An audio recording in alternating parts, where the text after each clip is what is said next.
Untuk bisa melihat langsung benda bersejarah tersebut harus menelusuri kawasan perkampungan Pabuaran Ciaruten Ilir, Kabupaten Bogor. Lokasi penyimpanan benda cagar budaya ini terletak di tengah pemukiman warga. Di sebuah rumah berukuran kecil inilah benda bersejarah bernama Gong Ronggeng Kabuyutan disimpan dengan rapi. Sebelum melihatnya, pengunjung harus meminta izin kepada seorang sesepuh yang menjaga dan merawatnya. Ritual pun harus dilakukan terlebih dahulu sebelum bisa melihat langsung. Gong Ronggeng Kabuyutan ini merupakan benda bersejarah peninggalan sejumlah tokoh zaman dahulu kala yang diyakini telah berusia 12 abad.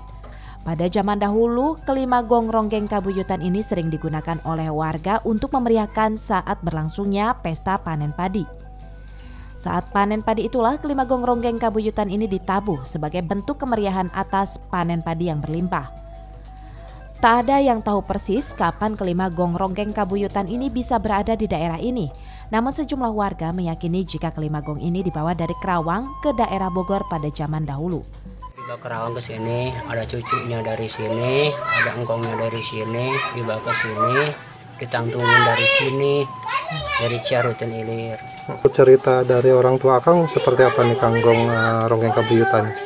Itu tadinya sepertinya Gong Ronggeng Kabuyutan itu sepertinya kalau panen tuh tabur dulu tuh.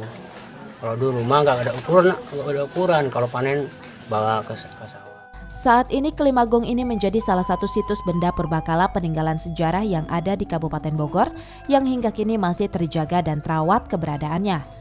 Dari Cibung Bulang, Kabupaten Bogor, Mande Jajar melaporkan.